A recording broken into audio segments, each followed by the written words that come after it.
this is not going to be an easy reading. This is going to be a harsh realization that this collective has come to. It's not what you wanted. It's not what you kept holding out hope for. But it is the realization that is needed to move forward. You were blocking your own confirmation. You were blocking your own intuition here, okay? Because you were holding out hope that a situation, place, thing, job, person, idea, belief system could reciprocate your love in the way you were thinking that maybe potentially ulterior circumstances were going on. Something here was going on. Maybe that would be the excuse as to why there was not love received or given back here. The High Priestess and the Knight of Cups is what I'm being drawn to talk about first. Your intuition told you, no, just take this for exactly what it is. Quit trying to see something or find something or dig and dig and dig and dig, looking for anything else other than what it truly is. An inability to give love. And you were blocking your own intuition for not taking it. Your intuition was telling you no, that it's just simply not able to give in the way that you do. I'm hearing that quote that says, we don't see things as they are, we see them as we are. You were seeing the situation through your beautiful lens of love and your ability to give and give and give and give. And give love. Give your intuitive, beautiful love. You intuitively know that that's the way that you would want to feel. So you give without expectation of receiving back. You just give your pure heart and spirit. But that's the whole reason why this cannot work. That's the whole reason why justice is being served here. Because you would give and give and give until you have nothing left. You're not taking this situation, or you didn't take the situation for what it truly was. Now you're seeing clearly. Sudden awareness, justice. It's not an easy, happy justice. No.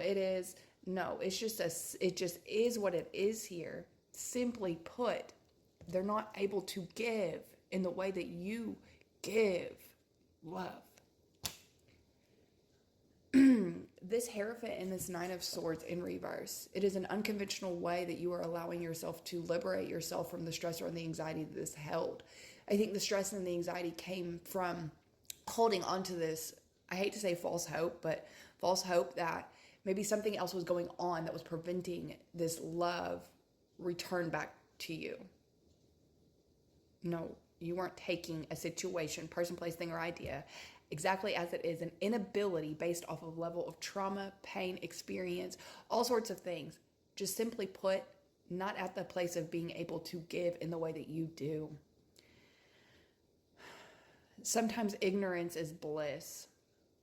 Right. And it truly is. And if you can get to this place within your spiritual journey where you don't need to find out the truth, you don't need to dig and dig and dig and dig and dig until you see clearly.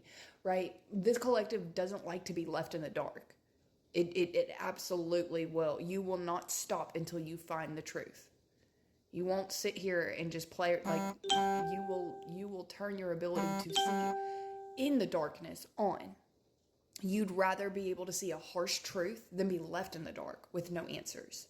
So you found it out, right? Maybe though, later, this situation has taught you that it's okay to not know all the answers. It's okay to say, you know what, it is what it is. I don't need to have clarity or the truth within this.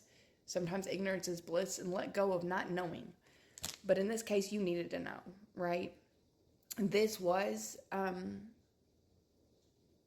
this is a painful ending, the World in reverse and the Ten of Swords, that potentially here you perceived it as not being able to receive closure within this ending. But this was kind of the closure that you needed. Whatever awareness, sudden awareness that kind of shown you, oh, okay, the truth of what it really was, not what you wanted it to be, right? Or what you were seeing it, as you are. Your lens of perspective was your big heart and big spirit, holding out hope that it was something else than what it was just showing you it just really was, right? There was a lack of closure within this ending. It's time that you just take these swords out of your bag and stop laying there and say that's enough lessons learned and just move forward. You don't need to keep going back and like revisiting the past, trying to analyze every single detail of what happened and led up to this happening, and quit looking at things trying to, okay, well, maybe it was my fault within here, or my fault within here, or this, that, and the other. No, you're just not seeing it for exactly what it is. You wanted to try to find anything else, right? This is your delayed harvest. Essentially, your team it's been hard for them to deliver this truth, this sudden awareness that is going to bring the right perspective, that is bringing this justice in, okay, to you, but they knew that they had to go ahead and bring it into you so you could stop delaying your full, bountiful harvest. You know, what's been happening is either in your mind or in the 5D, or just it's taken too much of your energy and attention. A lot.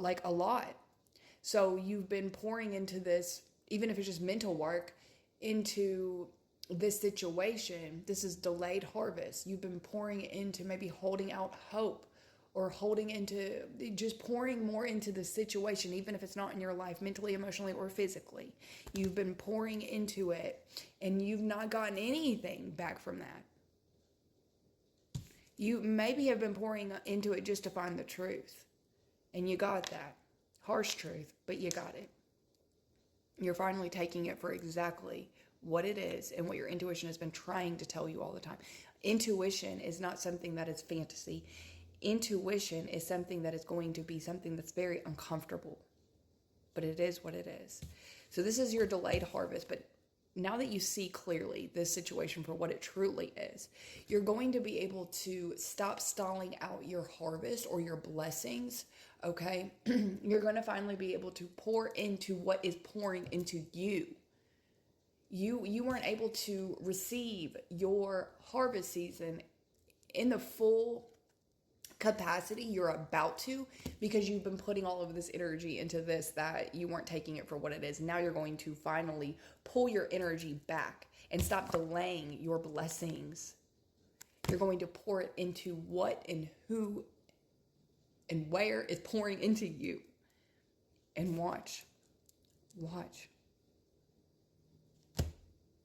how you receive in such a big way, because you're finally diverting your attention into what is pouring into you.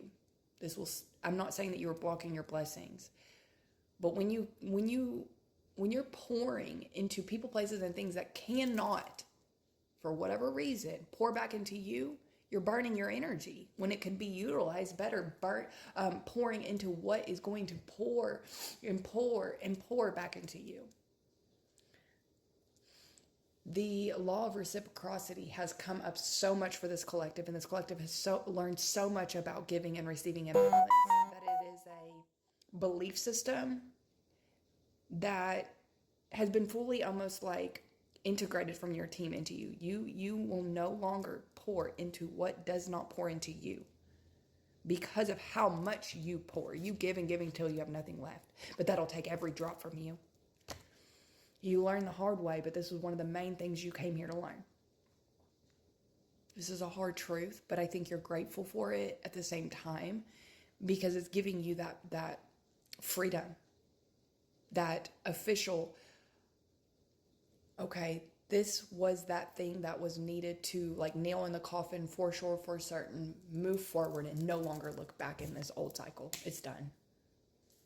I love you.